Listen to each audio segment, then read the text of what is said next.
everyone, welcome to another episode of That Christian Vlogger. You're going to join me and Emily and experience faith in the first person. So I haven't done a proper vlog per se in the last couple of weeks, and I've tried, like I really have.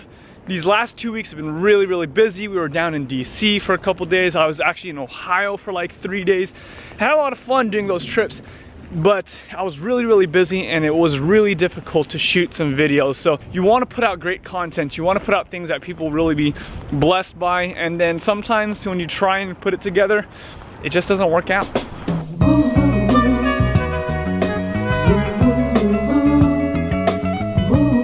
We are at a place called Alvinthorpe Park, and it's about 10 minutes north of where we live. My. And she loves parks. We are here in the city, and obviously in Philly there's not a lot of parks, at least that we have found, and you found this one, right? Yeah, I found this one. Cool. Looks like spring is coming. We got green starting to show. These little purple flowers too. Oh. Love it. Spring is springing. Wow, it even has a nice little pond. I know. Look at the ducks. So I wanted to share with you guys a quote that has been on my mind over the last couple of days, and it's talking about love, and this is what it says.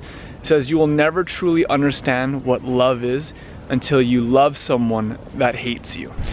So the reason why this quote has been standing out to me lately is because in my life there are people that I really genuinely care for, but they don't always make it easy for me to feel like I care for them. And maybe you have people in your life that are like this as well. Relationships are messy. Relationships can be really tricky because, we're human and we make mistakes. And generally speaking, in relationships, someone is going to get hurt somewhere along the way. And love isn't really love if you only love people who do good things to you, because then it's really selfishness. Love is truly tested when you are forced to love someone who feels unlovable. That's what unconditional love is about.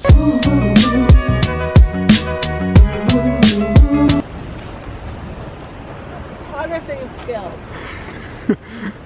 So Emily's been hanging out with our friend Crystal from church, who is a photographer, and so you've been learning some tips and tricks on how to take photography, or how to take photos, and how to edit them with different, what is it called? Like different filters and lighting. Yeah. Watch out, guys. Emily is gonna be the new photographer in the family. Oh. The little gooses. It's crazy how people friendly. I wonder. No, I've heard that they chase people. I wonder if it's gonna attack us. He's gonna attack. Hello there. Well, he had big feet. Like he's sticking out his tongue at you. He's sticking out. He thinks you're ugly. Yeah, I didn't know that about you. How come you never told me that you like mini golf? I don't know, but I do. We always did it as a kid. About 15 minutes from where we lived, there was a mini golf course, and it had like ice cream and French fries you could get. That's why you because you associate it with ice cream. So we always get an ice cream cone, like a soft serve ice cream, and then play mini golf. And it was like a night course, so you could play it at night with the lights and everything. No.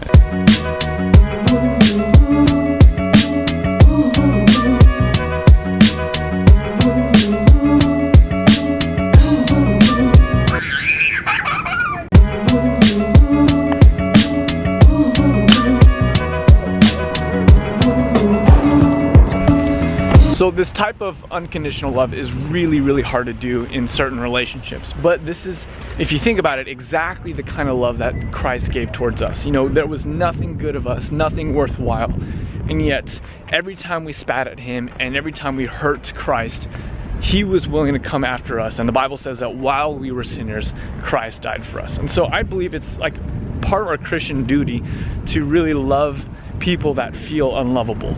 Emily and I were talking about on our walk how she feels like she's never really ever hated someone in her life. Sure, there's arguments and stuff like that, but never really had hatred towards someone. And I think that that's something that's really important because that's exactly what Christ would want us to do.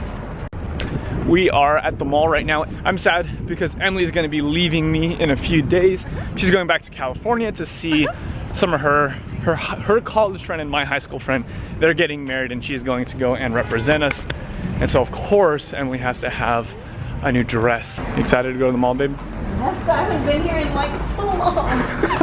I've been deprived. You've been deprived. We've been on a tight budget the last couple of months. We're trying to pay off her student loans, which means we haven't done like any shopping in quite some time. Yeah. And Emily's been doing a really good job. Yeah. Not really sticking good. to the budget, and so today we're gonna kind of break from that a little bit and let her splurge. And also get ice cream. What? Yogurt. Frozen yogurt. When did that happen? What do you think you're doing? I'm just looking at purses. You got a dress. I know, but Why are we looking at, this wasn't part of the deal. Yeah. So how successful was the shopping, babe? Good. Yeah? First store, found a dress. Oh, nice. I'm not picky. You're not? Are you sure? Yeah. So we have just finished shopping. We're gonna possibly do a little bit of grocery shopping real quick, and then we're gonna be heading over to Bible study for tonight.